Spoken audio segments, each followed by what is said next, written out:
Boa noite. Estamos começando mais um Roda Viva pela TV Cultura de São Paulo. Nosso assunto de hoje é humorismo. Humor e outros assuntos, política, etc., porque o nosso convidado desta noite é um polivalente. No centro da roda está sentado Chico Anísio, cearense de Maranguape, 62 anos, humorista, comediante, compositor, pintor, diretor de teatro, comentarista esportivo e escritor. Chico Anísio está lançando seu 14º livro, Jesuíno, o Profeta. Este programa pela TV Cultura será transmitido ao vivo também pela TV Pernambuco, TV Cultura do Pará, TV Maíra de Rondônia, TV Minas Cultural e Educativa, TV Vídeo Cabo de Belo Horizonte, TVE da Bahia, TVE do Ceará, TVE do Piauí, TVE do Paraná, TVE de Porto Alegre, TVE do Espírito Santo e TVE do Mato Grosso do Sul. Para entrevistar Chico Anísio esta noite aqui no Roda Viva, nós convidamos Alex Solnick, editor da revista Interview, jornalista Edélcio Mostaço, Tato Coutinho, editor de telejornalismo da TV Cultura de São Paulo, o cartunista Paulo Caruso, Regina Echeverria, repórter da revista Ícaro. Lembramos aos telespectadores que, como este programa foi gravado, não haverá perguntas por telefone ao vivo. Boa noite, Chico. Boa noite. Boa noite para todos. Você parece que depois de todas essas suas atividades aqui, humorista, comediante, compositor, etc., está pensando em se dedicar a uma outra, que é de político, se candidatar a deputado. Isso é verdade? Eu pensei só. Foi verdade durante um espaço de tempo, porque eu calculei que o fato de fazer um personagem não me obrigasse a tirá-lo do ar por 4 meses antes da eleição. Porque eu me sinto tão isolado do professor Raimundo, ele é uma coisa tão diferente de mim, que eu pensei que ele pudesse seguir, desde que eu não fizesse através dele nenhuma propaganda política. Mas aí depois eu fui informado que não, que mesmo a voz eu teria que sair do ar. E se o programa saísse do ar por 4 meses, a Globo não o colocaria de novo, então era tirar do ar o programa, eu não vou Quer dizer, não valia a pena trocar o personagem do professor Raimundo por outro personagem político? Não. Agora, por que você, de repente, resolveu... Eu sempre fui convidado, muito. Desde que voltaram as eleições, eu sempre fui convidado. Já fui convidado até para ser candidato a senador, e a deputado estadual, a vereador, deputado federal e tal. Eu nunca aceitei. Aí, nesse ano, como eu não estava mais fazendo Fantástico, nem o Jornal da Globo, nada de cara limpa, eu achei que, pelo fato de fazer apenas o professor Raimundo, que isso seria uma coisa viável. E aí admiti essa possibilidade. Mas aí, eu digo, por que a política? Quer dizer, por que você, de repente, gostaria de ser um deputado, por exemplo, uma razão, porque federal? Eu acho que era a maneira de cortar um pouco a grande frustração da minha vida, que era não ter sido advogado. Eu acho que eu seria um bom advogado. E o deputado é um advogado do povo. Eu não iria para lá do mesmo modo que a maioria está. Eu iria para valer, né? Talvez eu fosse ser o ridículo da Câmara. Um humorista fazendo político a sério. A sério. Então, talvez até eu fosse o ridículo da Câmara. Não me importava isso. Mas você acredita nisso, Chico? Acha que é possível fazer política a sério no Brasil? Hoje, com representatividade, indo para a Câmara, sendo deputado, senador? Acho difícil, mas não me custava tentar. Você acha que vale a pena? Você tem 36 anos de televisão, estava falando agora, né? Uma troca dessa? Não ia trocar. Eu ia fazer também. Entendeu? Não ia a legislação obrigaria você a uma troca, no caso, se você tivesse que sair do ar? Não, eu não trocaria. O que eu queria era continuar com a minha escolinha e fazer... Se você tivesse que optar, não escolheria. Eu já optei. Você acha que o fato de ser um humorista te daria mais legitimidade para circular nesse meio, na Câmara? Não, eu acho o seguinte, eu acho que não vou falar uma coisa aqui que vai parecer até um vitupério, mas eu tenho uma grande credibilidade junto ao povo. Eu nunca fiz comercial de nada que não fosse bom, até já deixei de ganhar dinheiro por isso. Eu nunca deixei de ser um advogado do povão. Meu programa, durante 35 anos, esteve semanalmente no ar e era absolutamente crítica social. Eu sempre defendi o pobre, o preto, o nordestino, o retirante, o mendigo, o preso, o esfarrapado. Então, o rico nos meus programas sempre fez papel ridículo. Nunca eu fiz um rico que se desse bem no meu programa, que era uma maneira de dar um sonho que fosse para o povão que vê o programa. Então, eu fiz uma pesquisa, eu não estava isso assim aleatoriamente. Quando me ocorreu que eu poderia me candidatar, eu encomendei ao Ibope uma pesquisa e a pesquisa foi surpreendente. O próprio Ibope ficou surpreso com aquela pesquisa, né, que me dava 58% votaria em mim para deputado estadual, 53% para deputado federal, 44% votaria em mim para senador, 30 e tantos por cento para prefeito, 28% para governador, 18% votaria em mim para presidente da República. Isso é saindo por onde? Por que estado? Isso é por São Paulo. Por São Partido? Paulo? É. Partido? Não falava, porque eu tinha... Não, digo, mas você já tinha partido? Não, eu tinha 4 partidos em vista, possíveis 3, com certeza. Da sua preferência, qual seria? O PMDB. Você sairia praticamente eleito, né? Num cargo, Acho que sim. Eu acho que deputado, sim. até senador, tranquilamente, né? Acho e que não, prefeito, para deputado, governador, com bem certeza. possível. Até. Eu acho que sim. Acho que até que levava mais 1, mais 2 comigo, né? Agora, Chico, não sei se você viu um vídeo que está passando aqui no Brasil, um vídeo em inglês sobre a Rede Globo. Né? Não vi. E daí nesse vídeo algumas pessoas, inclusive o Chico Buarque é uma delas, compara Roberto Marinho com o cidadão Kane. É um cara tão poderoso que tem um poder político, além das telecomunicações. Você concorda? Você acha que Roberto Marinho é um cidadão Kane? Ele pode até ser, mas ele não se fez. Fizeram-no. Né? Porque eu, como sou da Globo há 24 anos, eu acompanhei o princípio da Globo, né? Eu venho de longe nela. Eu sou da Globo do tempo em que a Globo não era líder ainda. Então, a Rede Globo, ela se fez uma grande potência, uma grande força, ela é, mas isso aí se deve muito mais à falta de concorrência. O Roberto Marinho, eu não acho que ele tenha pensado algum dia em vir a ser o que ele é hoje. Cidadão Kane, não. Acho Cidadão Kane uma comparação meio pejorativa, mas eu acho que também tem uma coisa a favor dele que talvez seja contra. Nunca houve caso de estação nenhuma manter durante tantos anos a liderança. A Globo é caso ímpar no mundo, só ela consegue isso. Mas ela você acha bom, porque ela tem um monopólio. Acho péssimo, né? Não, acho tem péssimo. Acho que TV, falta né? concorrência. Não acho nada bom. Não acho. Não acho. Eu acho que a Globo parte de uma audiência inercial de 25 pontos. Eu acho que nada no ar dá 25 na Globo. Tem uma questão aí, nesse vídeo principalmente, que é o seguinte: é colocado ali que o império do Roberto Marinho se fez à sombra do seu crescimento sobre a ditadura militar. Quer dizer, um jogo de trocas e favores, quer dizer, não entrar em área de conflito. O Armando Falcão mesmo parece que aparece nesse vídeo dizendo que ele adora o Roberto Marinho, não sabe por que falam tão mal dele, porque ele sempre, enquanto o Armando Falcão era o censor, o Roberto Marinho sempre foi muito bonzinho com ele. Né? E eu tenho uma pergunta que é um pouco dirigida para isso na tua carreira, quer dizer, depois de 36 anos de profissão, você pegou eu me lembro de assistir o seu programa quando eu tinha 11 anos de idade, em 61, por aí, e já era um sucesso, já era uma coisa assim que pegava toda a classe média, principalmente. Então você pegou, ao longo desses 36 anos, pegou a renúncia do Jânio, pegou o golpe de 64, pegou 68, pegou 73, que foi o pior período da ditadura. Peguei o Estado Novo, peguei Getúlio Vargas. Getúlio Vargas também? Peguei Dutra. Como é que é fazer humor na ditadura? O que você teve que mudar no teu...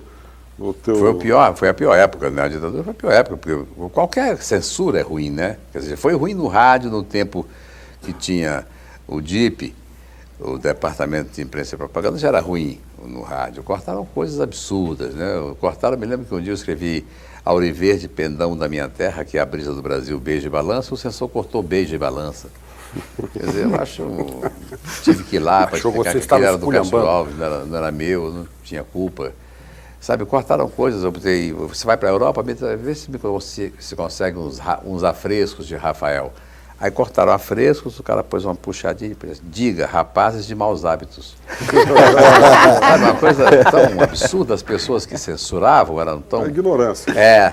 Porque eu acho que mais medo da censura tem o próprio censor. o próprio censor. O censor corta muitas coisas que não seriam cortadas se as pessoas que cortassem tivessem uma autoridade maior do que a dele. Ele tem medo de ser chamado a atenção pelo seu chefe. Então, nessa época da ditadura, foi quando eu lancei o Chico City.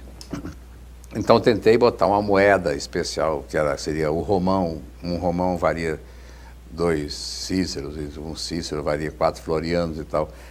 E fui proibido.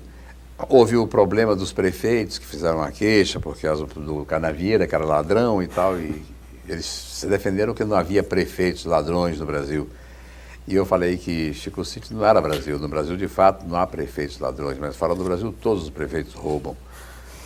E eu tive que me defender do modo que foi possível. No meu teatro, por exemplo, o show, eu ia a Brasília e eu lia, era a coisa mais desagradável do mundo, porque eu lia o texto do teatro todo para 8 censores, assim. 8 censores? 8, com o pior humor premiere absoluta possível, do seu show. Assim. E eu lia tudo aquilo para que eles soubessem como aquilo seria dito, porque uma coisa é um texto para ser lido e outra é para ser visto e ouvido. Eles davam risada, ao menos? Não, em hora alguma. Não riam? Não achavam graça nenhuma piada? Nada. Nem se segurava, assim, de repente você olhava um, estava ali se Senão segurando. não seria então... censor, né? Você está falando da dificuldade de trabalhar com a censura oficial. Dentro da Globo... Tem uma hoje, com censura teus pior do programas, que essa. E a censura interna é? A censura interna na Globo é forte? Continua forte. É forte e continua. E o desagradável, sabe, Paulo, é o seguinte, é que essa censura interna da Globo é exercida pela pessoa que quebrava os galhos da censura no tempo da censura militar, que é o Borjala. O Borjala é que é o censor da Globo atualmente. Ele se deu um outro nome, avaliador artístico. Mas, para mim, o cara que corta uma coisa que eu escrevo é censor, ele não é avaliador artístico. Não é avaliador artístico. Na escolinha passa por ele, pelo Borjala. Passa, ele corta muito. E essa Por censura, exemplo, ela é o em caso geral, de- política ou ela é moral? Como é que ela... Política, Ela é moral no caso de terem tirado um homossexual do ar, aquela... Não, os homossexual fui eu que personagens- tirei. Foi eu que você? tirei, foi. O seu Você peru? acha Mas que... já aqui- voltou. Eu sei, já voltou. Mas... Existe alguma...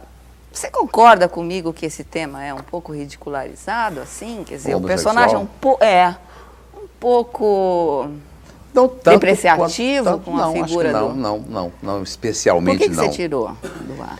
Porque estava muito forte, porque eu não vejo o programa, tá? Eu não vejo. Eu até evito ver. Porque a gente grava, o programa sai, as pessoas gostam, e vendo eu vou achar tanto defeito, eu vou botar tanta coisinha, vou querer mudar tanta coisa, eu prefiro não ver. Mas um dia eu estava em Tapetininga, eu tinha um show à noite, estava no hotel de tarde, liguei, aí passou, e aí eu vi, eu falei, está forte, para esse horário está muito forte. Mas ele era muito Sabe? engraçado, né? Era, mas era muito forte, porque ele deixou Você diz com forte para licença quem? da palavra. Forte contra os homossexuais? Forte Não, para as não, pessoas forte que estão... no modo de assistindo? proceder, né? Porque uma Grosseiro, coisa é frescura e a outra é viadagem. É. Ele trocou a frescura, que é sim. uma coisa, pela viadagem, que é brabo.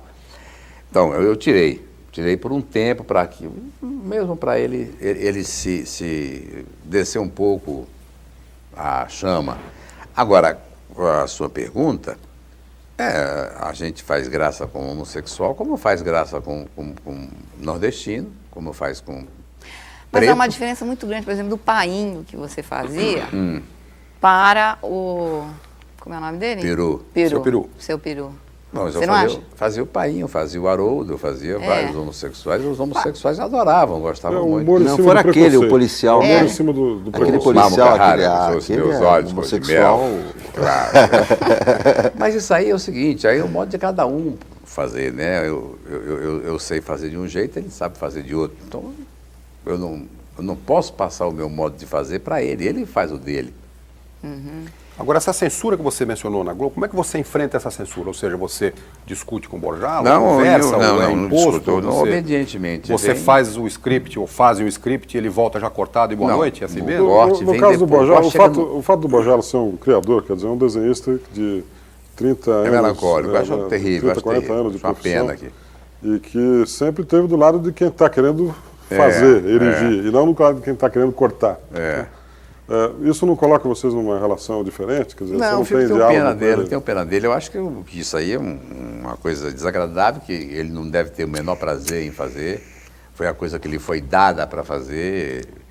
O Borjalo foi uma pessoa que sofreu muito na Globo, porque o Bojalo bebia muito e tal, e se internou numa clínica para parar de beber, e no dia em que parou de beber ele foi demitido da função que exercia. Quer dizer, isso deve ter dado para ele uma ducha fria. Vontade de tomar umas. Era o caso de tomar umas, mas ele não parou, ele não bebe mais. Tá? Mas o Bojalo foi muito rebaixado na Globo. Ele foi.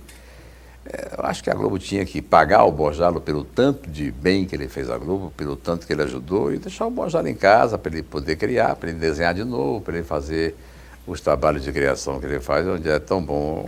Como censor, eu acho ele muito.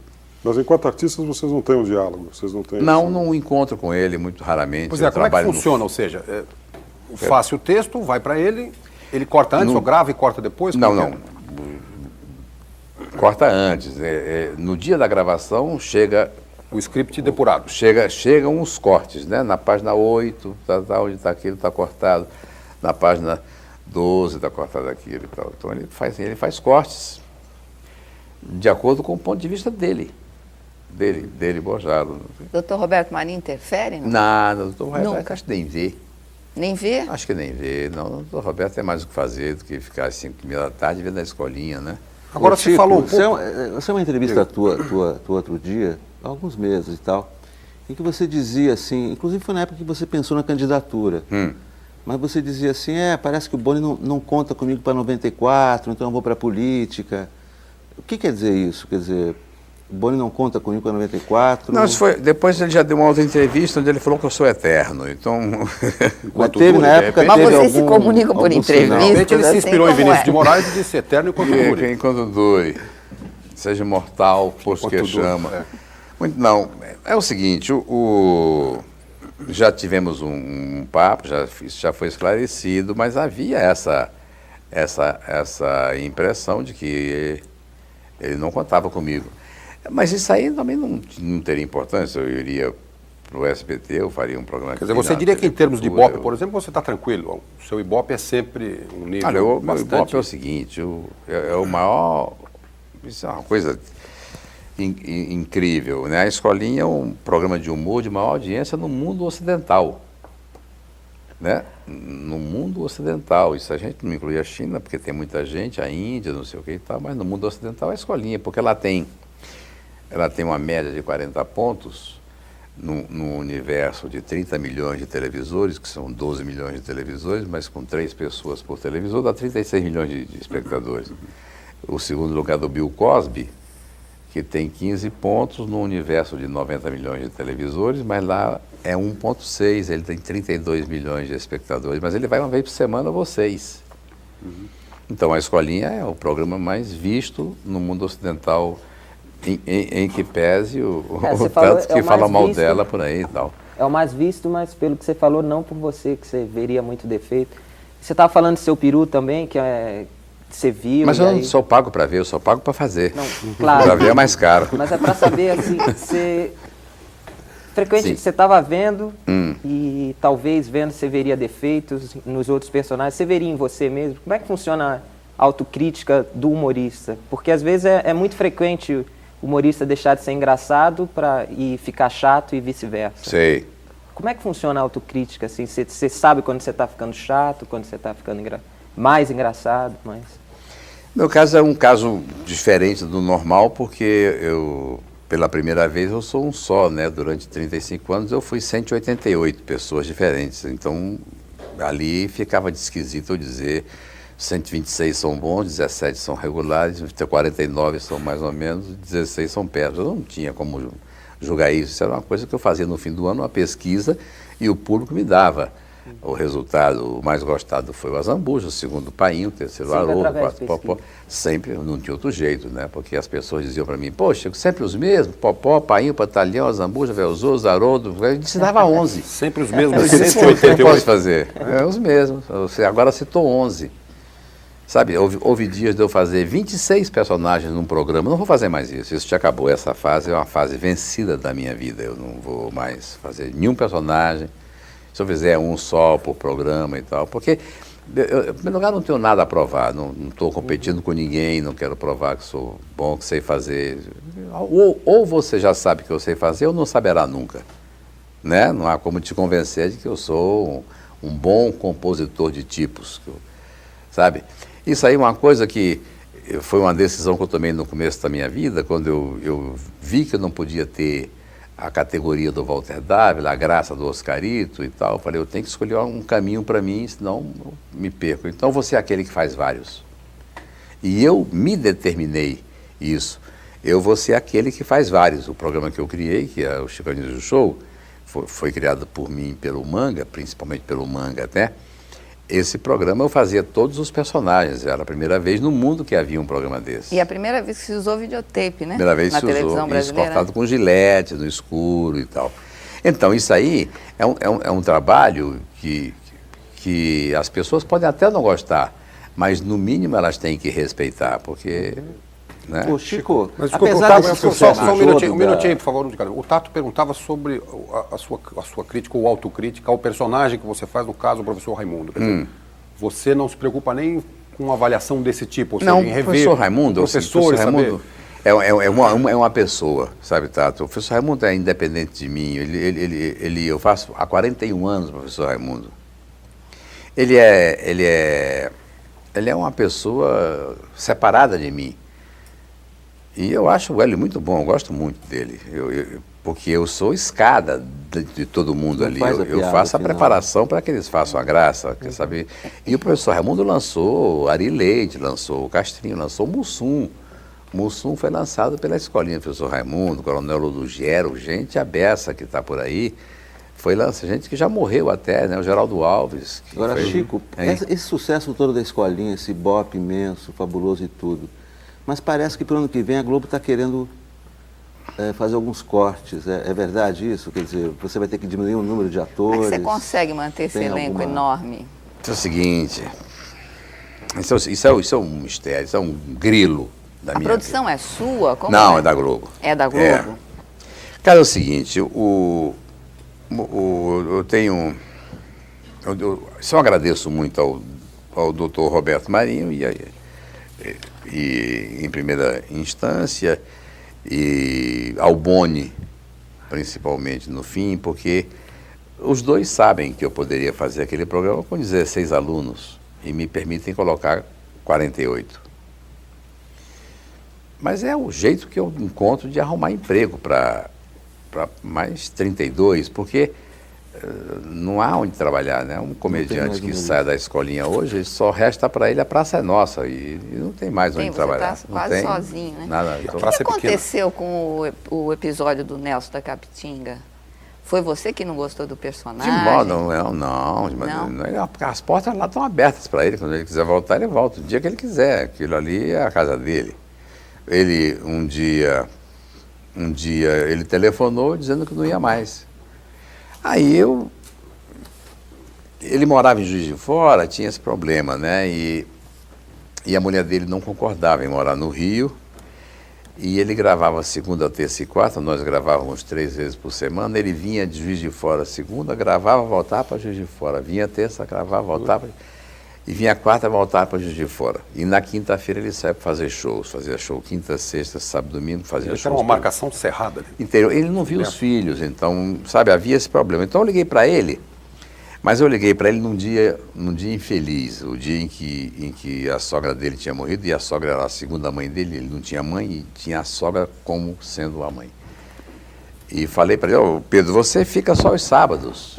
Mas não sai, que aqui é a vitrine onde você se mostra para o país, né? E não acho bom você sair. Fica só os sábados, você grava na segunda-feira e terça e quarta você fica em casa e tal. Ele falou, não. Talvez, me liga depois que minha sogra morreu. Aí quando ele falou da sogra, eu vi que eu liguei no dia errado. Falei, então faz o seguinte, no dia que você resolver, você tem meu telefone, você me liga que aqui está aberto para você, a hora que você quiser. Ele queria fazer um programa sozinho, né? Primeiro ele queria fazer um filme no esquema do Mazzaropi, o que era impossível, porque ele o Pedro Nelson Capitinga é agressivo. E o personagem do Mazzaropi era manso, é o oposto do Mazzaropi. Era ingênuo. Tinha como seguir aquele caminho. Mas ele ficou muito encantado com a ideia do cinema e o empresário dele me fez ver a ele que se ele saísse, acabava a escolinha. Sai que você acaba com isso aí, é só você e tal. Mas resolveu sair. Ainda liguei de novo para ele voltar e tal. Mas está lá. Ele acabou o empresário, de repente? Hein? Acabou o empresário, de repente? Eu não sei, né? Queria registrar, antes da próxima pergunta, a chegada de mais um convidado, o jornalista Ivan Ângelo, editor de artes do Jornal da Tarde do Estado de São Paulo. Ivan, por favor. O Paulo, por favor. Música é alegria. O que é isso? Isso é o seguinte, um dia... Isso é o hino ao músico. Hino ao músico. Chocolate. Exatamente. Chocolate e eu, né? Nós fizemos isso aí no terraço da Rádio Nacional, o Chocolate. Chegou e disse, bota uma letra aqui na música que eu fiz e vamos fazer isso pro hino do músico. Então vamos embora. Aí o Chocolate não tocava nenhum instrumento, ele tocava poió, ele dizia pó, poió, poió, poió, pó, poió. E fizemos lá a letra e eu doei os direitos autorais para a Ordem dos Músicos, eu não recebo nada. Por isso eu recebi uma carteira, eu sou músico honorário. E isso aí é meu prefixo, né? Desde que eu fiz, foi por volta de 51 que essa música foi feita. E essa música chegou a ser prefixo de 408 programas de rádio pelo Brasil. Agora, ela tem, quer dizer, dependendo de ser a tua marca registrada, ela ficou meio caracterizada como uma coisa classista, corporativa, que é o hino aos músicos. Hino aos músicos, é o hino aos músicos. E o compositor em geral, quer dizer, imagino que o Chocolate estivesse pensando, né, em dinheiro? Não. Ou dinheiro, ou então atingir o maior número de pessoas possível, que acabou acontecendo. Acontecendo. De uma certa forma, sim. E você tem outras parcerias com o Chocolate? Não, só essa. Engraçado. Meu irmão tem, que aliás é uma música linda da Elisete, Saudade, Torrente de Paixão. Seu irmão, Zenito? É do meu irmão, do Elano. Do Elano. Já que estamos falando de 50, por favor, Ivan. Em 1950 você já era humorista? Eu era desde... E porque em 50 você fez um teste para locutor na Rádio Guanabara? Não, fiz em 48. 48. Aí não era humorista ainda, já? Não, aí eu era locutor, radioator e 4 dias depois eu era redator também. E consta que o Silvio Santos também... Silvio Santos ganhou, mas também não tinha como perder, né? Ele já era camelô há anos, ele tinha uma prática enorme. E o Silvio hoje é um locutor deslumbrante, você imagine o Silvio aos 18 anos, né? Toda a potência da voz. Quer dizer que ele continua ganhando de você, quer dizer, ele... Não, nunca perdeu de mim. Ele ficou muito mais rico. Ele ficou muito mais rico do que você. Não, ele nunca perdeu de mim. Tá. Eu gosto demais do Silvio. Eu sou o maior admirador dele. O Silvio é um cara brilhante, que mais concorre com a Globo é o Silvio, que mais tenta é o Silvio. Eu sou um admirador do Silvio e do SBT também. O Chico, a gente discutia há pouco a questão do Nerso da Capitinga e você falou que ele, de repente, de certa forma, mosca azul, né? Queria ter um programa só para ele e tal. Isso é comum acontecer com os personagens, ou os humoristas que se sobressaem na escolinha, por exemplo? De repente ele acha que agora sou eu? Não é comum, não. Às vezes até nós indicamos, sabe, nós abrimos mão de alguns para novelas e alguns saem, com a Marina da Glória. A Tássia Camargo, nós abrimos mão, ela foi para a novela, não voltou ainda, porque ela está grávida e está esperando neném. Mas ela, quando tiver o filho, ela volta para a escolinha até pintar outra novela e tal. A escolinha, para muitos, é até um momento de espera. A Rosane Goffman está lá, ela é principalmente uma atriz de novela. Quando a novela quiser, vai buscá-la e ela irá. Esses dias esqueci o nome dele agora, fez um especial. O Rogério Cardoso, muito bem, né? No Mambembe, é um bom ator.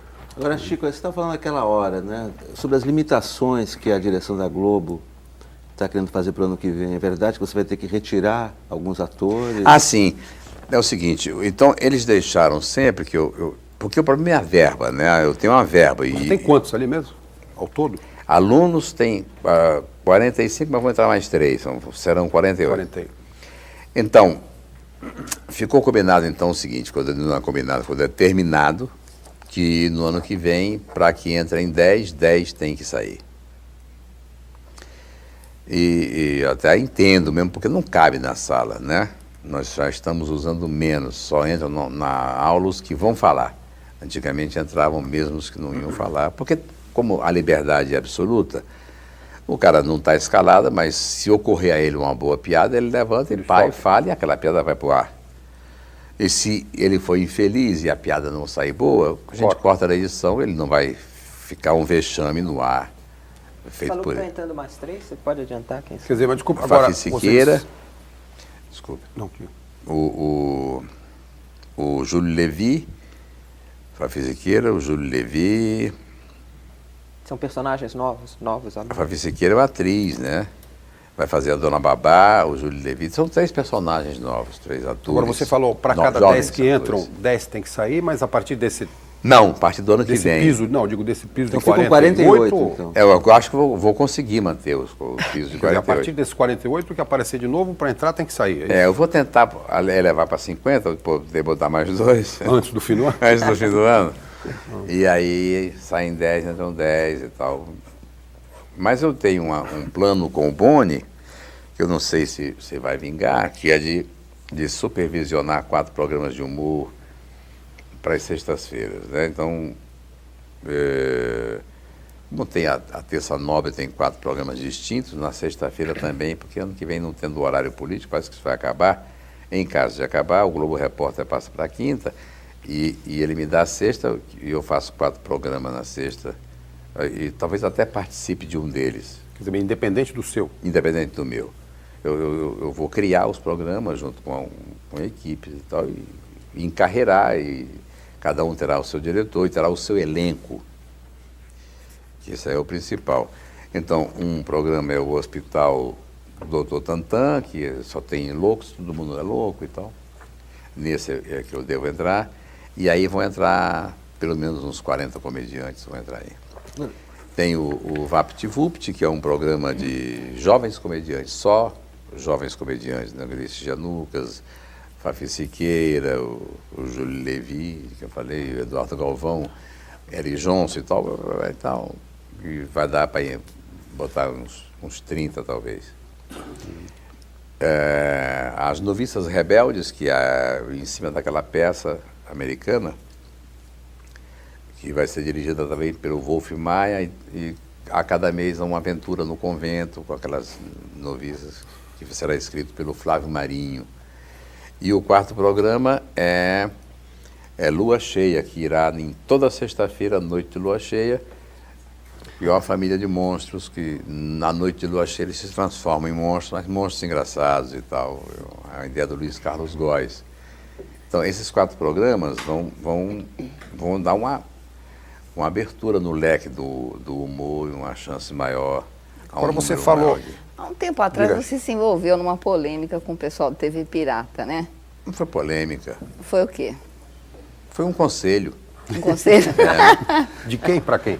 De mim para eles, porque eles estavam chegando, não foi nem para os atores, todos os atores são meus amigos e tal, foi uma coisa muito, muito levada para o lado contrário pela imprensa. A imprensa teve grande culpa nisso. Eu sou um homem de televisão, né? Então, e eles eram homens de imprensa, eles faziam um jornal. Então, quando o programa foi lido, ele foi lido para o Daniel Filho, para o Carlos Manga e para mim. Nós 3 ouvimos o programa. E foi desastroso, na opinião do Manga, na opinião do Daniel também. Porque você acha que eles fazem humor pra gueto, assim? Não, eu acho que estava sem graça mesmo. Sem graça. Estava ruim e tal. Então eu falei, eu acho que a única pessoa a favor do programa fui eu. Falei, não, acho que tem remédio. Acho que tem remédio, eu acho que está mal levado, porque eles não têm a prática do humor na televisão. Então o humor tem que ter desfecho, ser parte do desfecho para escrever o resto. Tá? Se você não. É feito um cartoon. Se ele não souber onde está a graça do cartoon, não adianta ele começar a desenhar. Ele tem que saber o final da coisa. Muito bem, só um instantinho, porque isso é importante, porque elucida uma coisa muito séria aqui.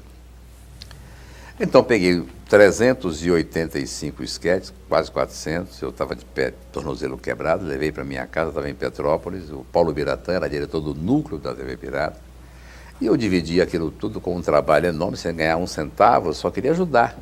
Só queria ajudar.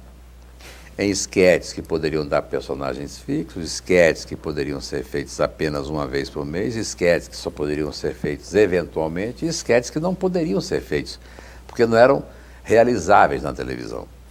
Juntei aquilo tudo, o melhor material que estava lá era do pessoal da Caceta, era o melhor material e estava desprezado, não estava sendo usado o material do pessoal da Caceta. Aí eu juntei tudo aquilo, montei um primeiro programa como exemplo,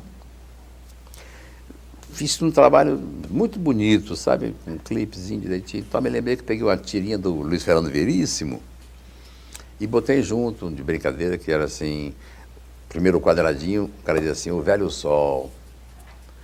Aí no segundo quadradinho, o outro dizia, a velha lua.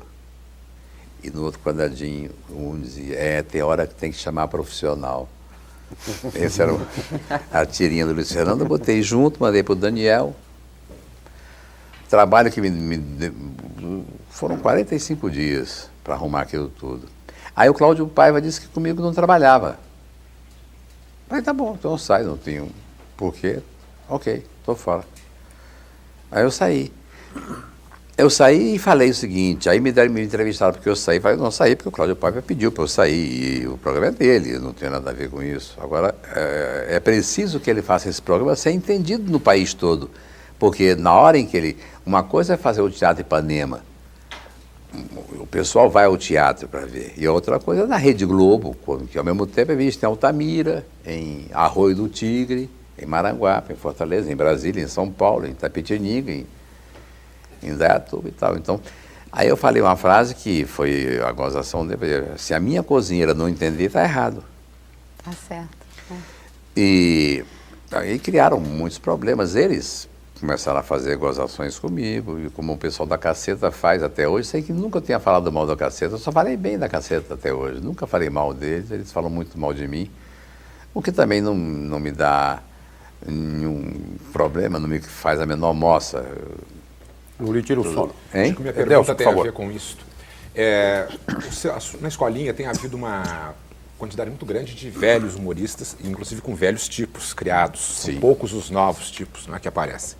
Por outro lado também, a quantidade dos novos comediantes que tem surgido é bastante pequena.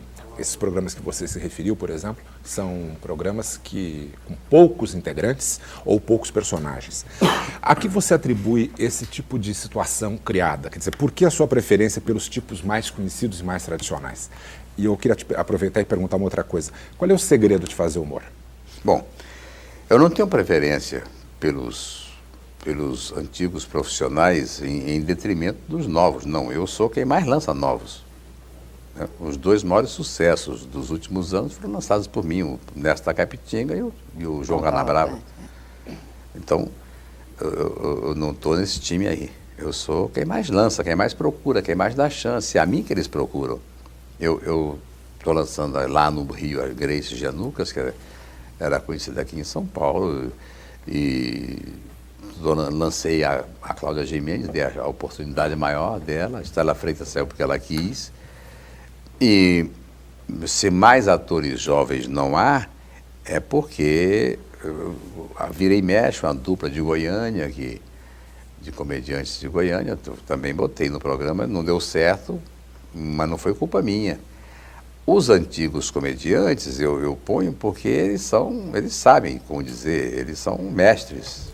Eles não têm mais a capacidade de decorar um esquete de 3 páginas, mas 3 frases eles decoram. E ninguém diz melhor do que eles. Os novos agradecem a mim o fato de estar aprendendo com eles.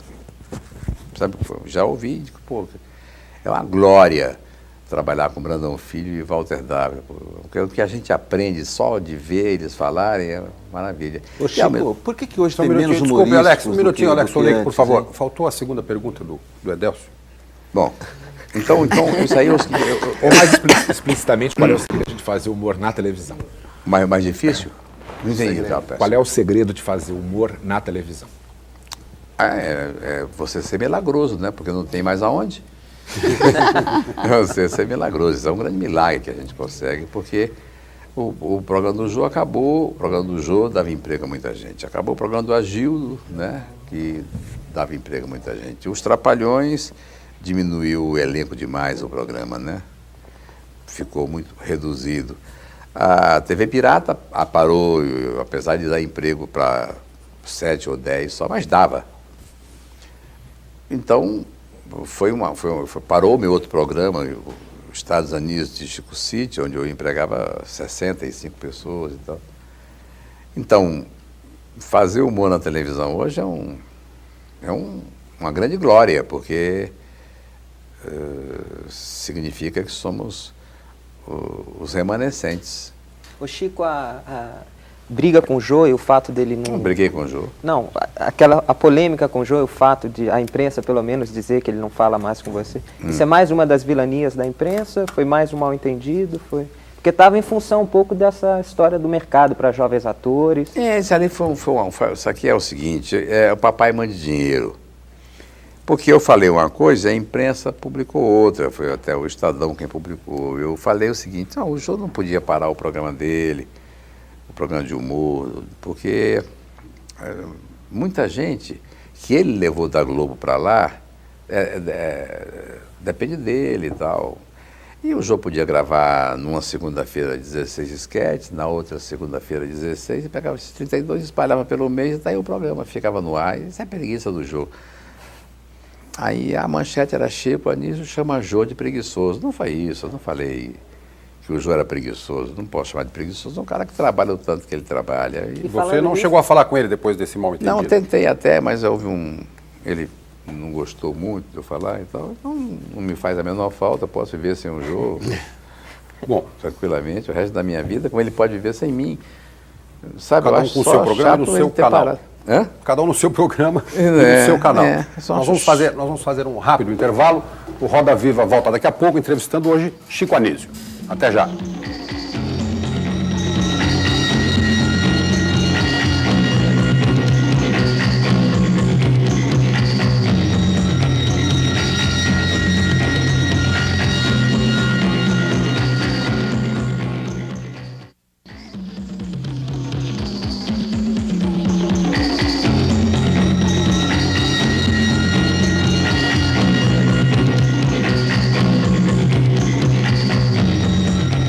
Voltamos com a Roda Viva, que hoje está entrevistando o Chico Anísio, que, aliás, está com um show aqui em São Paulo, no Teatro Procópio Ferreira, até julho, além de ter lançado o livro Jesuíno, o Profeta. Lembramos aos telespectadores que, como esse programa foi gravado, não há perguntas por telefone ao vivo. Chico, no primeiro bloco nós falamos um pouco da questão da censura moral, censura política, etc. Eu gostaria que você me contasse uma coisa. Você, durante alguns anos, na televisão, foi considerado um humorista de humor, de certa forma, refinado, ou seja, um humor um pouco mais intelectualizado em relação aos programas tradicionais da época, tipo Praça da Alegria, etc. Hoje, o humor em geral, inclusive o seu, está mais, como você falou há pouco, tinha muita sacanagem, então tem que cortar. Ou seja, hoje ele é um humor mais malicioso, mais malicioso até meio para baixaria, vamos dizer assim. Ele é muito nesse tipo. Que aparentemente não era uma característica sua, além de, claro que você era beneficiado pelo fato de interpretar vários personagens, etc. Essa mudança é uma imposição comercial, ou seja, uma coisa que é o que vende em programa de humor, ou seja, tem que ter sempre uma coisa, pegou, não pegou, deu, não deu, aquelas coisas? As coisas mudam, né? Tudo muda o tamanho do esquete, muda o tipo do esquete, muda o ritmo do esquete, muda o tema do esquete. Você tem que se adaptar ao mundo em que você vive, né? Eu não tenho o menor prazer em palavrão, em dizer palavrão. Eu acho que eu posso viver a minha vida inteira sem dizer um palavrão. Mas no teatro, o palavrão é uma arma que... Mas, por exemplo, desculpa, na televisão, por exemplo, quando você vira pro... Eu chego lá. Você vira pro... Eu esqueço o nome dele agora de novo, me falhou, eu gosto muito do personagem dele. Aquele que nunca sabe e pergunta, mas como? Mataram? Como é o... Rolando Lero. Isso, o Rolando Lero. E você diz, seu corno. Quer dizer, corno no Nordeste, o pai fala pro filho. Eu sei disso, mas enfim, era uma coisa que... Mas a impressão que dá é que tem alguma coisa interna entre vocês além de tudo, ali, tem alguma coisa interna. Que vocês dão risada e a gente não sabe o que está acontecendo. Mas a gente faz a propósito, para dar a impressão de que há mesmo, de que... Porque tudo é feito para que a impressão que passe seja de que o programa é feito ao vivo. E, de fato, ele é ao vivo. porque ele é gravado sem cenário, sem ensaio, e nada se repete. Como Só foi? não é ao vivo que é cortado. Como É. se fosse ao vivo. Quer dizer, ele como saiu, vai. Aí o programa tem que ter 42 minutos, a gente às vezes grava uns com 64.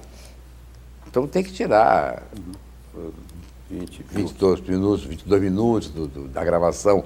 Esses 22 minutos dão uma escolinha da tarde. Mas no horário da noite, a gente dá uma liberdade maior desse tipo de piada. Porque esse tipo de piada passou a ser o tipo de piada da época. Nós estamos vivendo numa época de moral menor, né? Não fui eu quem mudou a moral do mundo. Eu sou um dos habitantes do mundo, apenas isso. Quer dizer, não é, por exemplo, uma questão, vamos dizer, comercial Não. Em relação, por exemplo, ao programa do SBT, que sempre foi mais ou menos desse tipo? Não. Como o a SBT Globo até hoje, por menos. exemplo, no telejornalismo, procura fazer um telejornalismo mais parecido com o Aqui e Agora, ainda que pelos padrões da Globo, do que o que ele fazia antes. Ou seja, para sei, enfrentar não uma concorrência, Não sei. programas que dão um índice razoável, que podem concorrer. Não sei, não posso jogar, não me baseio em nada. Mesmo porque os personagens, não sou eu quem faz as piadas, né? As piadas são feitas pelos outros. Então, e também não sou eu quem escreve as piadas. O máximo que eu posso ser acusado é de permitir que aquelas piadas sejam divulgadas. Mas eu não acho nada de terrível no que vai no programa da tarde, o das 5h30. Não. Acho que Chico, E você alta- prefere fazer o quê? Prefere fazer esse tipo de humor ou você prefere fazer humor político, como você faz? Político eu nunca fiz, eu fiz Fez. social, né? Político não. Digo, aquela velhinha de Taubaté que liga pro presidente, A conversa velhinha com o de presidente. Taubaté não, aquela velhinha era de Passo Fundo. Passa Eu queria- Aí estava tendo... eu queria falar aquele- também dentro desse, Que o povo dentro se exploda, desse aquele clima aí. um deputado que ele dizia, eu quero que o povo se exploda. Não era É. Sim, Com justo mas isso é crítica veríssimo. social, não é política. Esse foi Justo baseado veríssimo, no não é Humberto político? Lucena? Não esse foi, personagem? não. Foi Não. comentado. Não. O Humberto Lucena ficou parecido com ele depois. Olha, Justo veríssimo. Agora, Chico... Eu queria falar disso aí. Por que você foi um criador de personagens sempre, né? Hoje você vive às custas do professor Raimundo. Então, não há, da sua parte, uma falta, uma vontade de fazer personagens de novo? Não. O público não pede? Pede. Mas agora é tarde, eles reclamaram muito que eu falei isso, agora não quero mais não. Pois é, porque Perdi agora a você está paciência, recitando não, o perdi a Jesuíno paciência. no livro. É. Você usa o professor Raimundo, o Jesuíno e fica É. por aí. Pois é, porque você disse, eu não preciso provar nada a ninguém e não preciso mais competir. Passa a impressão, de certa forma, que você se acomodou e não está mais com saco de ter trabalho, não me de acomodei, interpretar eu vários acho o seguinte, personagens. eu acho que Porque você, desculpa, você era um ator brilhante interpretando os personagens, ou seja, Muito você tem uma obrigado. contribuição muito grande criando os seus personagens. De repente, muito obrigado. desapareceu. Desapareceu, porque é muito difícil, isso é feito dor de rim, é muito difícil de explicar, né? Só se você um dia fizer 188... Só se um dia eu tiver dor de rim. Não, só se você um dia fizer 188 tipos de entrevistas diferentes e um cara te disser, pô, mas sempre as mesmas? Aí você vai entender a razão pela qual um cara que faz 188 personagens absolutamente diferentes um do outro, escutar isso 8, 10, 12, 15 vezes por dia na rua. E hoje você só faz um e ninguém diz, você faz Não, sempre o ninguém mesmo. reclama. Então Você, tá ótimo. você que se encheu do público.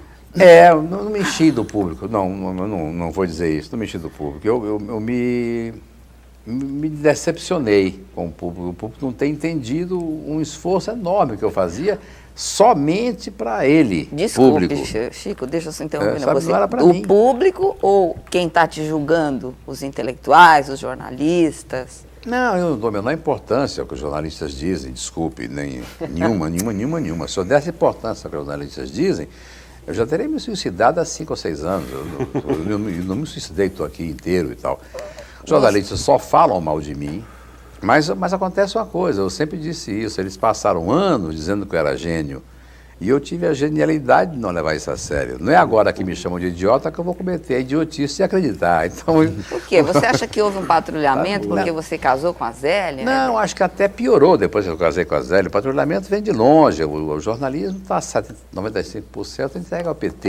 Eu não sou petista, né? Eu sou PMDBista. Mas quem manda no jornalismo são os diretores, não são os petistas. Isso você pensa, os diretores nem vêm mais. Depois do computador, o diretor só lê o jornal depois que ele está editado. Não, ele é que manda as Não ordens acredito, pelo computador. não acredito, Chico, não é acredito, verdade, não acredito, são os petistas não que acredito, mandam. não acredito. Mas 95% É são verdade. do Não, seu mas tudo bem, não vamos instituto discutir o caso do É. jornalismo, porque eu não estou aqui para salvar a imprensa nacional, não pretendo salvar. Ô, Chico, e no teatro, você faz o quê? Você não faz personagens? Como que é o... Faço personagens também. Aqueles Mas de cara personagens? limpa, meus, é. Ah, sem a... De cara limpa, é. O- Porque eu não E a eu preciso mais receptividade que a é cara limpa para fazer o personagem, né? Se eu faço a voz, o corpo, o jeito, já está feito, né? Eu estava vendo você falar do fechamento do mercado para esses humoristas antigos, né, que não tem mais onde trabalhar, que o seu programa significa um pouco isso, e o programa do Jogo, quando fechou, Sim. passou para o talk show, esse mercado se foi. E estava pensando na época, você pegou, deve ter pego a época do Cassino da Urca e os shows que aconteciam em função dos cassinos. Não, de não, jogo. chegou, não deu para entrar. Não. Ele foi fechado em 45, eu tinha 14 anos. Agora, você é a favor do jogo? Você é a favor da abertura Claro, dos cassinos, claro, do claro, jogo sou, do bicho? sou. Como é que você vê o jogo do bicho no Rio de Janeiro e a juíza Denise Frossard nessa luta aí de botar o juiz? Juíza é sempre mais difícil que juiz, né? Juíza é sempre uma barra mais pesada. Se eu tiver que um dia ser julgado por alguma coisa, eu espero que seja o juiz que me julgue.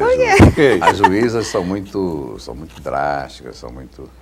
Por que você diria isso? Porque a gente vê aí, né? Uma juíza foi que uma promotora... Você acha que os bicheiros mereciam melhor sorte do que ser Não sei julgados se por os uma juíza? bicheiros faziam tanto mal ao Estado quanto o atraso da justiça, por exemplo, né? Os casos, os papéis que estão lá empilhados, os criminosos soltos, porque a justiça não julga. Não sei, os bicheiros são sinceramente. criminosos. Sabe, eu acho que vão acabar com o Carnaval Carioca, os bicheiros não vão mais dar o dinheiro para as escolas de samba, o Carnaval Carioca aqui Eles só vive. podiam pagar imposto igual a gente, podia legalizar, né? O jogo Mas do isso aí bicho. eles nunca foram contra a legalização, né? Eu acho que a legalização tinha que ser feita e a coisa tinha que ser entregue a eles, para eles tomarem conta que eles é que São entendem competentes, da coisa. tá certo? Coisa certa. Provaram que são competentes. Eu não tenho nada a favor nem contra, eu não jogo no bicho. Não tenho nada, sabe, Paulo? Não tenho, sinceramente, nada. Mas acho que há coisas mais importantes a serem feitas no Rio do que prender os homens do jogo do bicho, mesmo porque não acabou o jogo do bicho, né? Agora, O jogo do Chico, bicho- você disse que as juízas são fogo, você, se tiver que ser julgado algum dia, preferia ser julgado por um juiz ou por uma juíza? Por um E juiz. ministros da economia, você preferia um homem ou uma mulher? Depende, pelo que entendesse, o que fosse de competência. O Jaime Martins, por exemplo, que é da nossa produção, deixou uma pergunta aqui para você. O que é mais divertido? Ter a poupança confiscada ou casar com a ex-ministra que confiscou? A poupança não foi confiscada, foi bloqueada. Bloqueada. E eu não casei com a ministra, casei com a professora. De maneira que ele está inteiramente por fora, ele não sabe nem do que está falando. O seu dinheiro foi não, confiscado. eu não Entrando, tinha. entrando nesse campo de mulheres, né? Você foi sempre um cara que Sim. sempre teve as mulheres mais lindas do Brasil, Sim. né? Foi casado com mulheres maravilhosas e Sim. tudo, né? E eu queria saber se agora, com esse casamento, você estacionou, parou, você agora se aburguesou, de repente você ainda é o Perigoso. aquele, o grande Perigoso. conquistador e tal, que é o que você Não, é. eu acho que eu parei, sim, parei. Não tem nem idade Se mais falar para outra ficar para ir coisa pela aqui- noite. Então, Se você falar outra ninguém coisa vai ver, aqui. ninguém vai não, ver. sinceramente, acho que parei sim. Mas não acho não, tenho certeza, eu parei mesmo. Parei. Aquelas meninas da escolinha não te atraem? Aquela que apaga a lousa? Não, aquela mulher de um amigo meu, do Paulo César Grande. Ah, é. Não tem nada, não. Não, eu sou muito fiel, viu? Eu sempre fui fiel. Eu sou fiel desde que a mulher começa a me interessar, já fico fiel a ela. Então, essas minhas fases aí, que você se referiu, foram as fases entre casamentos, né? Aí eu saía na noite, atacava e tal. Falando Isso aí é do- uma coisa que não vai acontecer mais. Não. Falando do casamento, teve uma vez que, numa entrevista, que você falou que a Zélia não se metia no seu trabalho de criar personagens. Sim. Ela se mete nas finanças? Não, casa mas eu da gostaria que muito que ela se metesse. Ela dá porque- dicas para você, pega essa grana, investe aqui. Põe aqui. É o seguinte, eu estava uma coisa muito engraçada, isso, sabe? Porque não tem nada melhor do que o dia seguinte, né? O único defeito, o único mal da morte é que não tem mais dia seguinte. Né? E o dia seguinte é maravilhoso. Ela estava recortando coisas que foram faladas dela e tal, desde que ela foi nomeada ministra, e tem coisas maravilhosas. Tem um editorial da Veja, onde só não a chama de santa, né? Porque é uma pessoa que pegou a poupança que estava, a inflação que estava 84 e botou a -2, e essa inflação permaneceu por aí. Quando ela saiu estava 5. Essa pessoa foi uma pessoa importante nesse país. Ela fez um trabalho.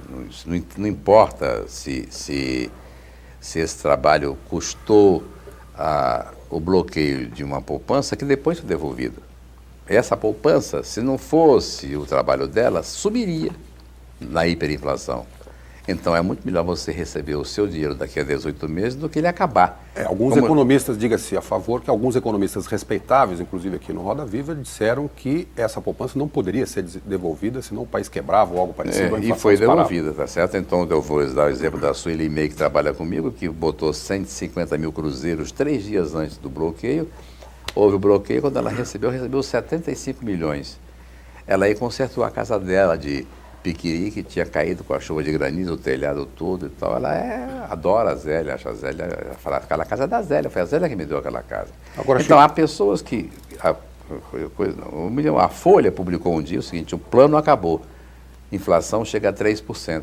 Hoje em dia a gente dá risada disso, né? Mas a Folha publicou a sério isso. O plano acabou, inflação chega a 3%. Hoje, quando chega a 30%, nós damos graças a Deus. O plano não começou ainda. Né?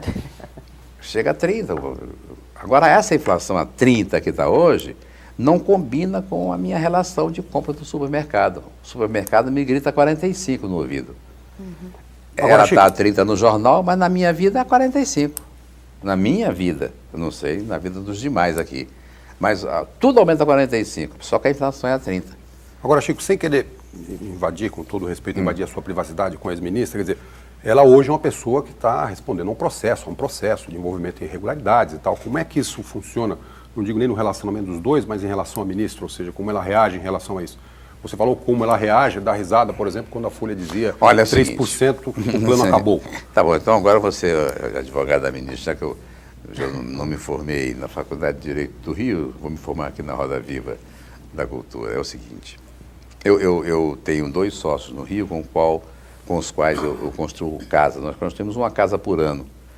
Nós compramos um terreno na Barra da Tijuca e nós 3 nos cotizamos, fazemos a casa e depois vendemos aquela casa no fim do ano, né?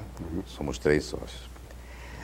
Essa casa tem 4 suítes em cima, com closet, uma sala íntima de 5x5, ela tem embaixo um living enorme, um escritório, uma sala de almoço, tem uma piscina de 8x4, tem sauna, churrasqueira, 2 quartos empregada, cozinha, 2 dispensas e tal. Isso aí, garagem para 6 carros. Essa casa é padrão, nós fazemos a mesma casa, tá? A mesma casa, com o mesmo material, todo o material de primeira. Eu quase mudei para a última que nós construímos. Então, essa casa custa $150 mil, o aluguel dela, né? $50 mil que eu dou, $50 mil que o Jorge Antônio dá. Ela construção. 150 mil? $150 mil. Assim, cada um dá 50, então. Sim. A construção. A construção, a casa, fora o terreno. Muito bem. A casa da Praça Morungaba, que a Zélia tinha, era uma casa de sala e 2 quartos, nós mudamos de lá por isso, porque não tinha lugar onde botar o meu ateliê, onde botar um escritório para nós, que quando o neném nasceu, o outro quarto ficou do neném, e não tinha lugar para os meus filhos ficarem quando eles viessem do Rio para cá. É uma casa de sala e 2 quartos, e garagem para 2 carros, sendo que os 2 carros não podem ser maior do que Verona, porque se forem 2 diplomatas não cabem, o portão não abre, não fecha. Muito bem. Essa casa, eu construo essa casa, eu e meus 2 sócios construímos essa casa, como ela é, exatinha como ela é, por $50 mil. Porque ela é 4 vezes menor do que a casa que nós construímos no Rio por 150 mil dólares. E colocamos lá porta de pé, as portas daquilo e tal. E o Camargo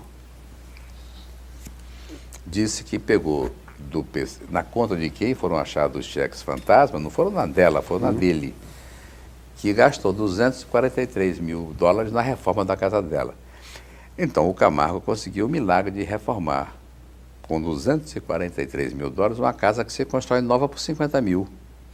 Mas deve ser o mesmo que construiu aqueles jardins, né? É possível que tenha sido feito ele, da casa da Dinda, você já fez obra dele também. O Camargo, na minha opinião, o Camargo, esse dinheiro que ele recebeu, foi ressarcimento do que ele gastou na campanha do Collor, porque o Camargo tinha na Avenida Brasil o maior comitê pró-Collor do país. Ele devia ter dito a verdade, ter dito isso, né? Foi o dinheiro que eu recebi, porque eu gastei. Então me pagaram esse dinheiro. Agora, de onde veio esse dinheiro não me interessa, desde que você me dê um cheque. Ele tem fundos, virou dinheiro, tá bom. Ninguém pesquisa de onde veio aquele cheque, mas o Camargo preferiu, estranhamente, acusar a Zélia de tudo. O Camargo, nós éramos amigos, viajamos juntos para Miami, o pai do Camargo, a mãe do Camargo, a mulher do Camargo, que é filha do ministro Funaro, o filho do Camargo. Então, de repente o Camargo ficou adversário dela. E como o Camargo não foi indiciado, ele que tinha os cheques fantasmas no nome dele, isso me deixa uma ponta de suspeita de que tenha havido, sei lá, algum acerto aí, né? Você fala mal dela que eu não te indicio, sei lá, eu posso estar sendo até atrevido a admitir essa hipótese. Mas a minha inteligência me proíbe uma outra. Mas e no geral, quer dizer, a sua opinião no geral sobre o que aconteceu no governo Collor? Nada contra ela, não há nada contra ela. Não, digo, em geral, no governo Collor, ou seja, apesar dessa coisa, inflação 3% e tal, afinal, a ex-ministra participou há algum tempo do governo, quer dizer, a sua opinião sobre o que houve, ou seja... Eu acho que o governo acabou quando ela saiu. Eu acho que a saída dela acabou o governo. Há 2 governos Collor, antes, durante o tempo em que ela estava e depois que ela saiu. Eu acho isso é uma coisa que qualquer um daqui não estou nem dizendo que fosse melhor no tempo dela, mas que foi diferente do dia que ela saiu para frente, foi. Porque se um ministro da Fazenda é louvado por banqueiros, empreiteiros e empresários e americanos, ele não está trabalhando certo para o país. Isso é uma coisa lógica, não precisa ser gênio para descobrir. Se qualquer ministro da Fazenda tiver a louvação dos banqueiros, dos empresários, ele está errado. Para o país está. Né? Então, quando houve aquele almoço de 1.000 pessoas aqui para o ministro Marcílio Marques Moreira, eu falei, coitado de mim, porque eu sou apenas um habitante do país. Não está legal. Né? Eu, quando levei a Zélia na escolinha, eu levei para me redimir de uma crítica que eu vinha fazendo sistematicamente a ela, porque no dia em que ela saiu, houve uma comemoração por parte dos americanos e da elite brasileira. Então, eu digo que ela estava certa. Que crítica que você fazia a ela? Você...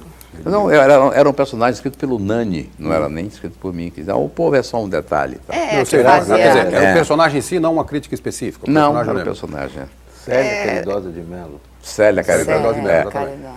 Então, aí eu a levei lá para me reabilitar disso, porque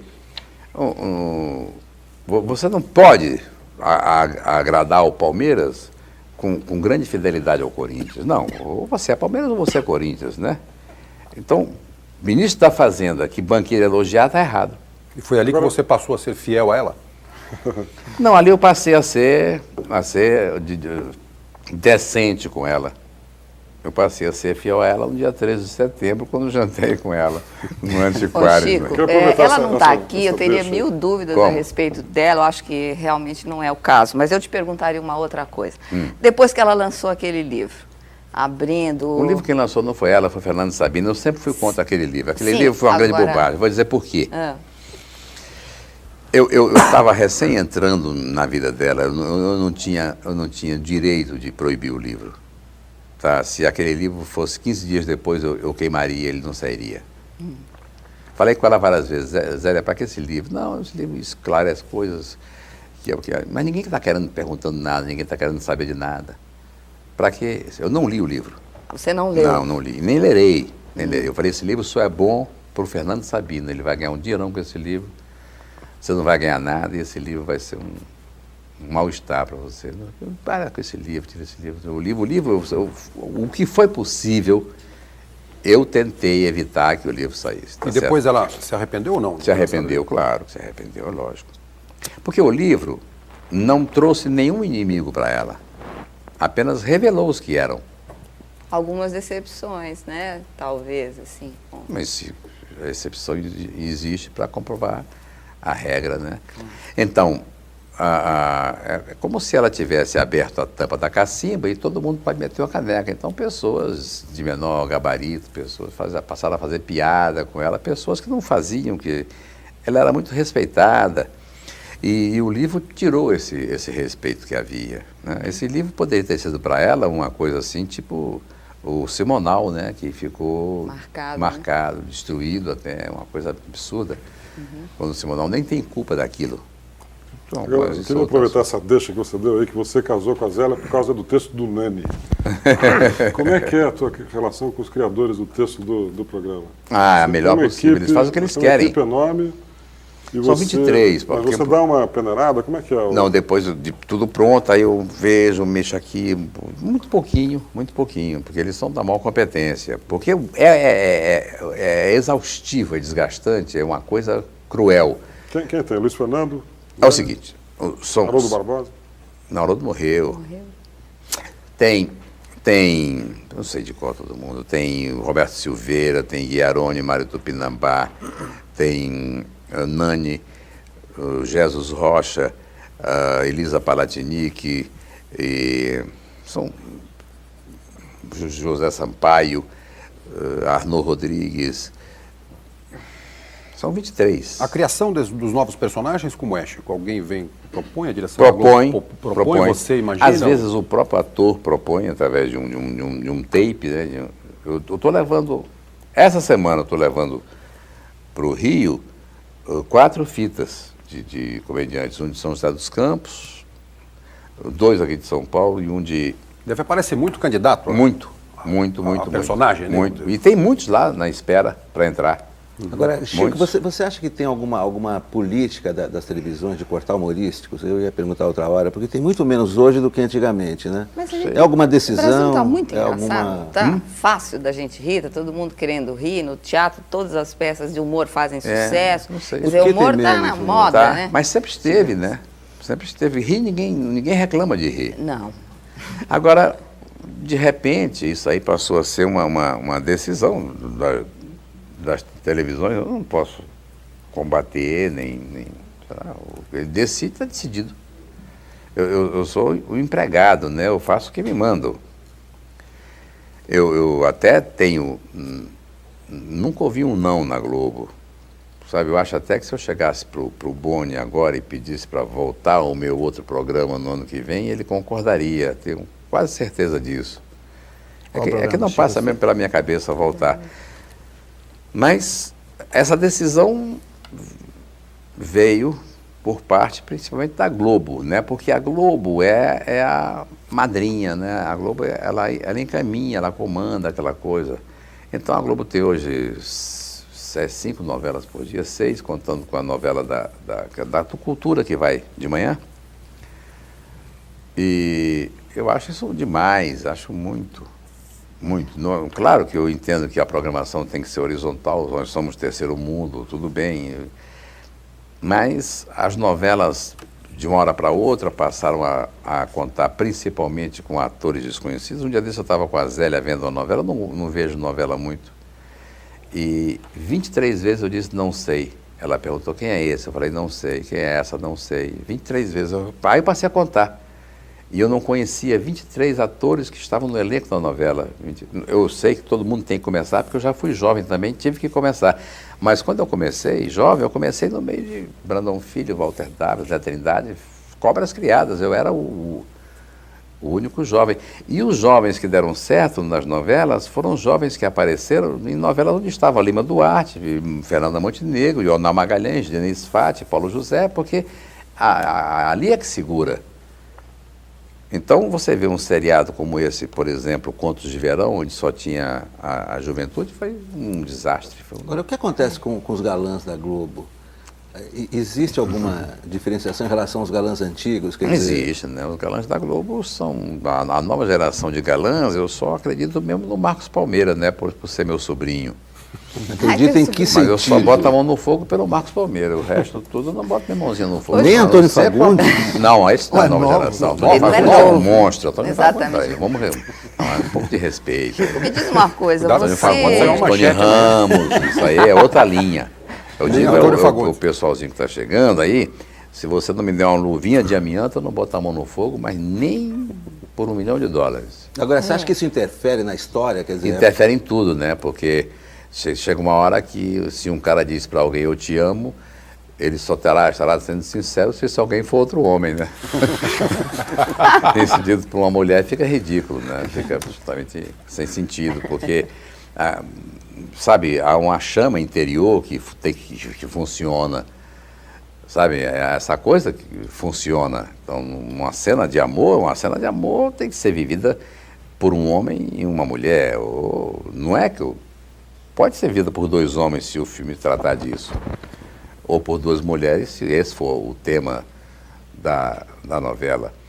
Mas não por um falso homem e às vezes até por uma falsa mulher, fica esquisito demais, né?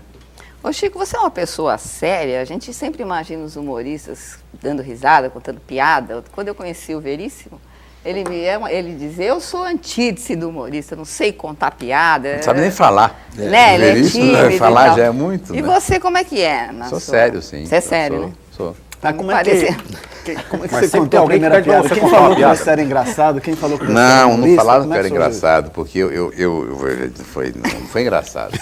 Foi o seguinte, quando eu fiz o teste na Rádio Guanabara, eu já tinha feito todos os programas de calouros do Rio, tinha ganho todos eles e ganhei uns 3 aqui, A Hora do Pato, Trabuco e tal. Como humorista? Como imitador. Como imitador. Eu fazia imitação dos locutores do cinema e tal, Luiz Jatobá, Ramos Calheiros e tal, Luiz Lopes Correia e tal. E fazia imitação de Sinclair Lopes, os atores da época e tal, cantores também, Luiz Gonzaga. E então quando eu fiz o teste de rádio ator e fui aprovado na Rádio Guanabara, eu era galã de novela, eu era galã da Fernanda Montenegro. Fizemos novelas juntos e tal. Aí uma pessoa disse lá que eu sabia fazer vozes. Porque me reconheceu de um papel carbono do Renato Mussi.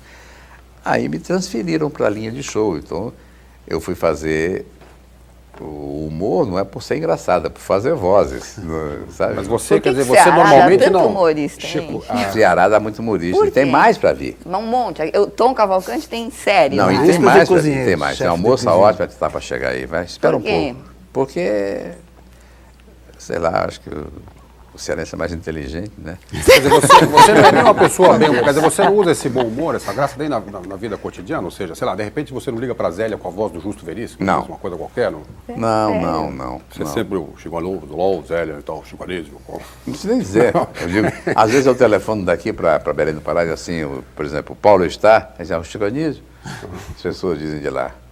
Eu passei 16 anos no Fantástico, né, com a minha voz saindo. Então, a coisa mais comum que existe eu não posso passar trote para ninguém. Entendeu? Mas você não faz dezenas de vozes, você pode fazer alguma outra. Mas não me preocupo. Isso é profissional, né? Só pagar dinheiro. Em geral, os atores, os comediantes, possuem vidas pessoais angustiadas ou angustiantes, problemáticas, e vários deles com situações conflituosas na sua vida íntima e pessoal. Como é que é a sua nesse sentido? E qual é a relação que você vê nisso com o humor? Ou seja, essa faceta que o público não conhece. Bom, nesse sentido eu sou inteiramente dominado, porque o meu psiquiatra me dá urorix frontal, então isso aí é uma coisa que eu nem tenho. Número 1. E número 2, eu acho que qualquer pessoa que pense, né, e uma pessoa que tenha filhos, como eu tenho, são 6, né, uma pessoa que tenha dependentes como eu tenho, porque os atores, de um modo ou de outro, são dependentes meus, eles confiam em mim, eles acreditam que eu vou dar emprego para eles até o fim das suas vidas. Isso é uma coisa que... O Walter Dávila, inclusive, deu uma entrevista dizendo que o Walter Dávila deu uma entrevista esses dias dizendo que a grande satisfação da vida dele era trabalhar com você na escolinha, que seria o papel último da vida dele, o mais feliz. Com certeza. Lógico, isso acontecerá com o Brandão Filho, acontecerá com o José Macedo, acontecerá com um monte deles. Então, isso aí tudo tem que me trazer uma angústia muito grande. Eu sou um angustiado. Se eu não fosse, eu seria um louco, eu seria um irresponsável. Porque eu não tenho a menor certeza do que será o ano de 94, muito menos de 95, ainda menos o de 96, eu não sei para onde as Eu coisas entendo, Chico, virão. mas eu quero saber o seguinte, qual é a relação que existe para o humorista entre essa sua angústia pessoal, que em geral as pessoas a vivem do seu lado sério, e se o humorista costuma ver nisto, quer dizer, vê-la ver as situações trágicas, às vezes dolorosas, às vezes por um outro ponto de vista. Como é que se dá essa relação com você? Comigo,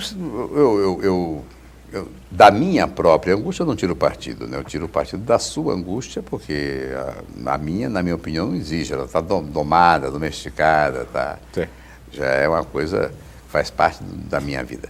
Então, as demais angústias, sim, porque uma das armas do humor, das situações que, segundo Bernard Shaw, são 45, não há mais que 45 situações de humor. Uma delas é a tragédia de ontem. A gente sempre conta rindo o tombo que levou ontem, né? Mas ontem a gente não riu, a gente ficou vexado e passou situação, fica desesperado ali.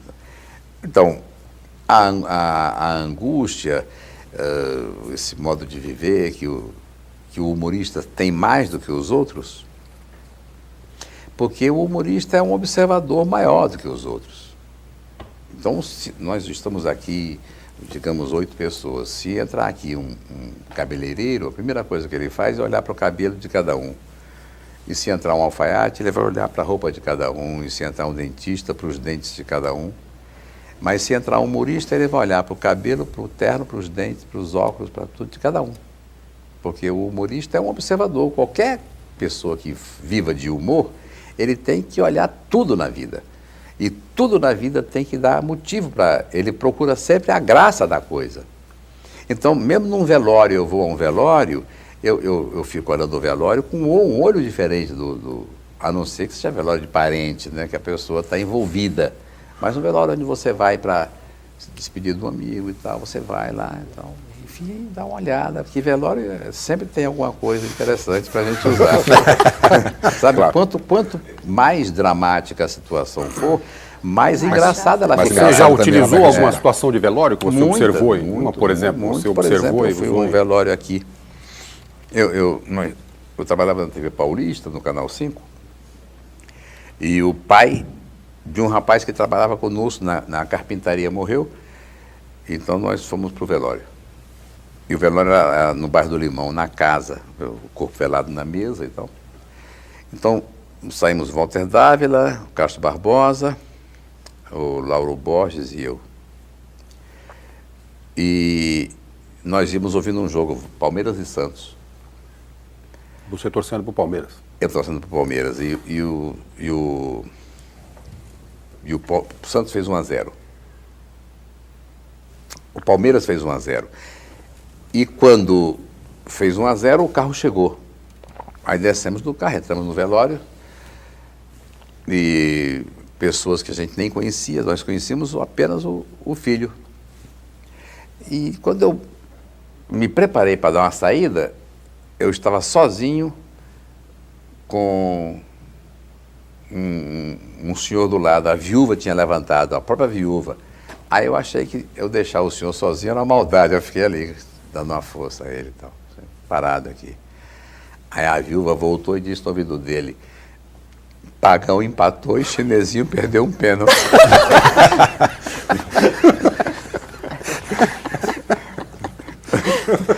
A viúva deu uma saidinha para eu ouvir o jogo. Poxa, o velório é uma loucura. A gente falava um pouco, o Edelcio perguntou sobre a questão de angústia e tal, você tinha falado um pouco antes em ganhar dinheiro, e antes de começar o programa, entre as várias coisas que você estava fazendo e tal, você disse que tinha vendido 40 ou 45 quadros. Aqui em São Paulo. Como é a coisa do pintor? Ou seja, você é pintor, mas no fundo, quer dizer, você não é pintor de profissão. Como é a coisa do pintor? É uma brocha, né? É um pincel. É o seguinte, eu vou te explicar. Não, eu digo pelo seguinte, você quando o cara compra o quadro do Chico Anísio, você não tem, por exemplo, angústia de que ele está comprando o quadro porque é o quadro ou porque tem uma assinatura, tem o nome do Chico Anísio? E os teus mestres na pintura, como é que você foi para isso? Quem foi que te influenciou? Bom, eu tive um professor porto-alegrense, que depois mudou para lá, e aí eu tive que parar há uns 16 anos atrás. Depois por intermédio do pacote, eu conheci o Roberto de Souza, que é meu professor atual, que é mais professor, meu amigo, ficamos amigos. Então, o caso da pintura é o seguinte, eu sou um pintor. Isso é uma coisa inquestionável. Eu pinto 20 quadros por mês, eu pinto 240 quadros por ano. Eu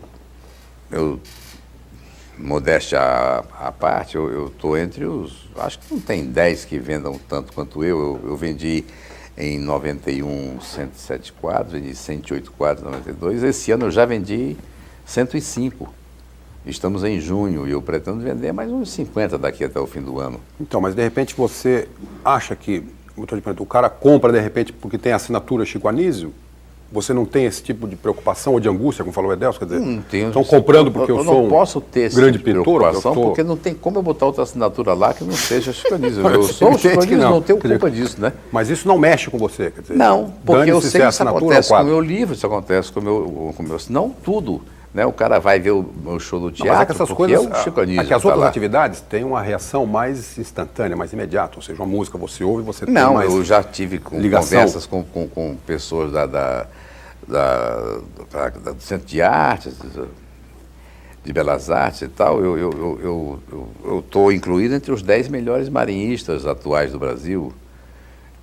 E isso me deixa muito feliz. Eu tenho certeza pelo progresso que eu percebo em mim, eu próprio percebo, porque coisas que eu fazia com muita dificuldade, eu faço com muita facilidade hoje. E você acha que vai... Tá? Eu acho que eu vou continuar marinhista, porque o que eu gosto de fazer é marinha. Então, daqui a 3 anos vou estar entre os 5 e daqui a 10... Você não tem medo que alguém diga para você, mas ele pinta sempre as mesmas coisas, não? Não, porque não é a mesma coisa, não é. Sabe, é como se você pegar um quadro as bandeirinhas do Volpe, né?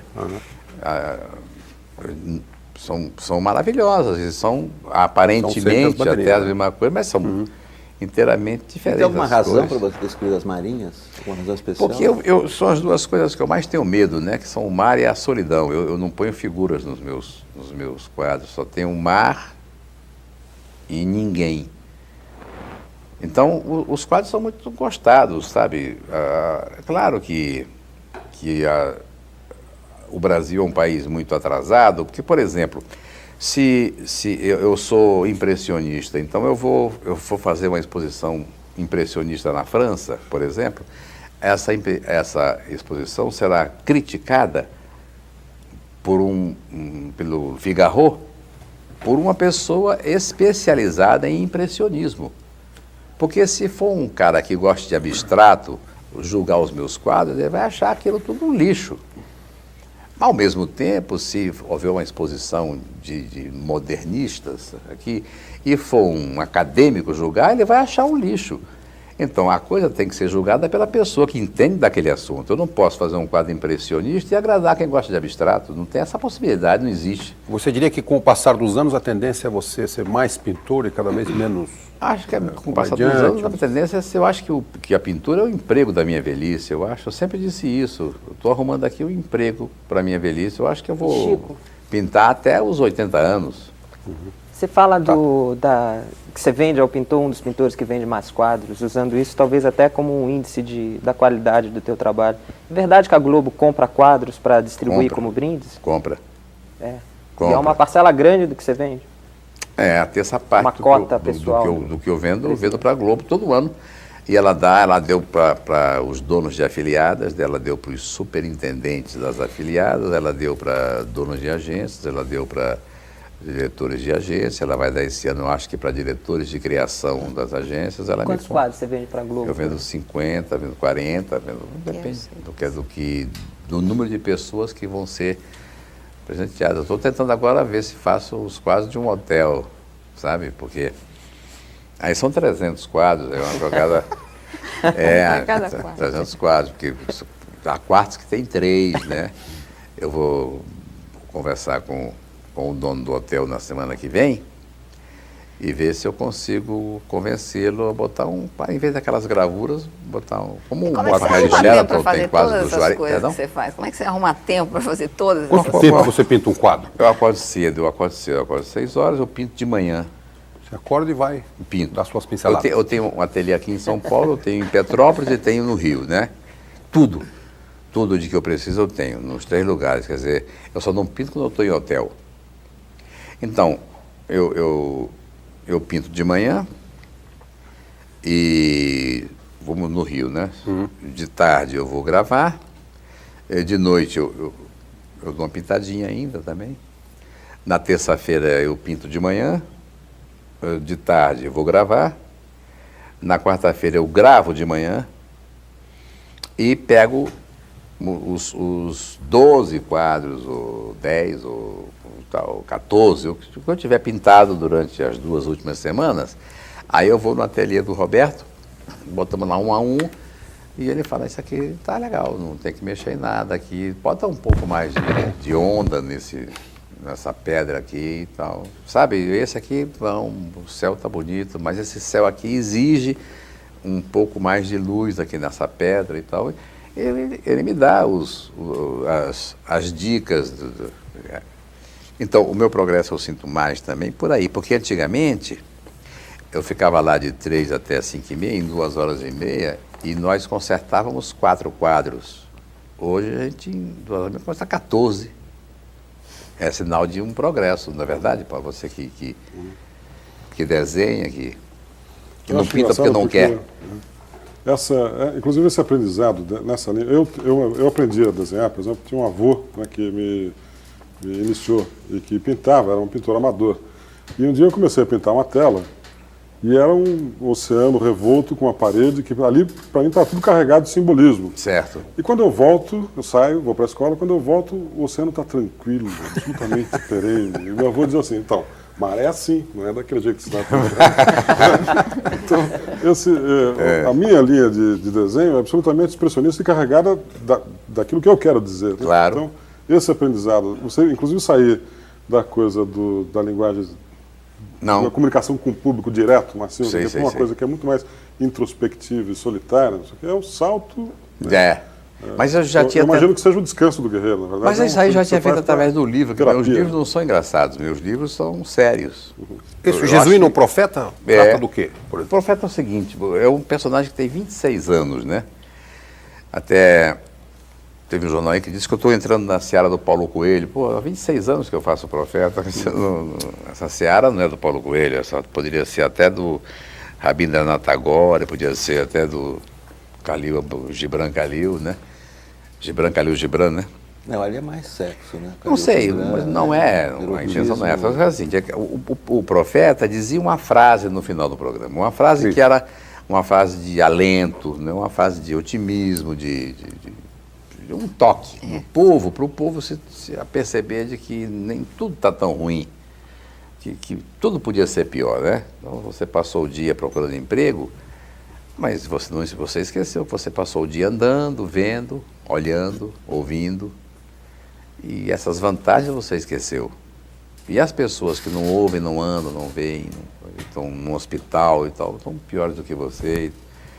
Seria um Dr. Pangloss ou uma Poliana? Não sei, assim? talvez, acho que não, porque eu não tenho essa intenção. É o plano verdade. Essa intenção, não sou um deslumbrado. Eu só peguei a frase do Profeta e fiz uma história para antes. Mas tudo ambientado no Agreste, na Caatinga, no Sertão Bravo, sabe? O Profeta nunca, essas histórias, nunca ele chegou a um lugar onde tivesse uma casa de 2 andares. É só palhoças, casebre. a entrada de cada cidade. Eu tenho pronto para bater, escolhido já, no caso desse livro funcionar, de fazer um segundo livro do Profeta na vila, dentro das vilazinhas do interior, como eu tenho um terceiro de histórias do Profeta nas cidades grandes, em São Paulo, em Belo Horizonte, no Rio, Porto Alegre, Curitiba. Chico, para encerrar, você é uma pessoa que deu certo, se deu bem, fez com competência muitas coisas, humorismo, compositor, livros, etc., pintor.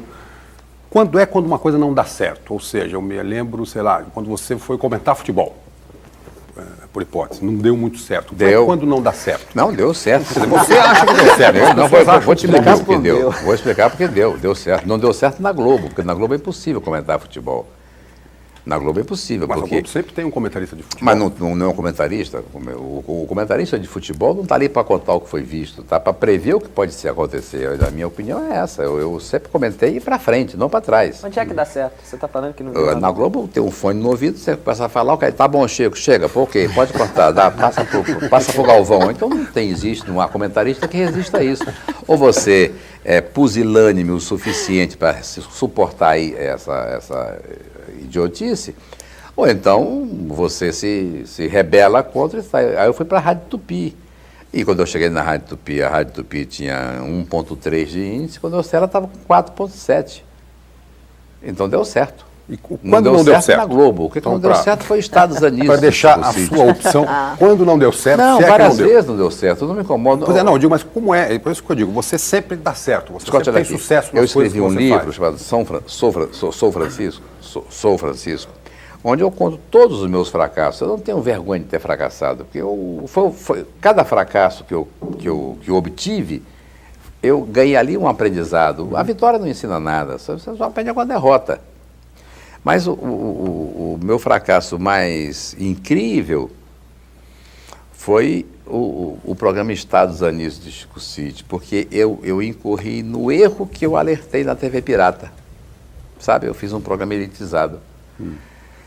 Aí eu fiz o primeiro programa, que era a Independência de Chico Cid. Chico Cid ficava um país independente do Brasil, e o programa foi um sucesso enorme, todo mundo entendeu, ele deu 47 no Ibope e tal. Aí eu fiz o segundo programa, que era a escolha dos candidatos. E esse programa já não agradou tanto, deu 39. Aí eu fiz o terceiro programa, que era a eleição. E aí ele deu 34. Aí eu fiz o quarto programa, que era a posse. E ele deu 28. Aí tomou posse, fez um plano econômico, deu 0. Aí eu fiz o quinto programa, que era isso aí. O quinto programa era a visita do FMI. O povo pensa que FMI é aquele caminhão, rapaz. Então o povo não sabe o que é FMI, não sabe nada. Aí o programa deu 19, eu falei pro Boni, olha, eu vou fazer o seguinte, eu tô errado. Eu vou voltar ao que era quadrinho, e prometo a você acabar o ano com 40. Eu vou recuperar o público todo, porque isso foi um erro, está errado. Ele falou, tá legal, faz o que você quiser. Aí eu voltei para o quadrinho, o último programa do ano deu 43, entendeu? Quer dizer, esse foi um fracasso. Mas tive outros vários, é que nós não temos tempo para isso. Podemos fazer a Roda Viva do fracasso. Digo mais como você nesse canal. Em relação a isso. Não. Nós agradecemos, então, a presença esta noite aqui no Roda Viva, do Chico Anísio. Agradecemos também aos companheiros jornalistas e aos telespectadores. Lembrando que o Roda Viva volta na próxima segunda-feira, às 10h30 da noite. Muito obrigado, uma boa noite e uma boa semana a todos. Até lá.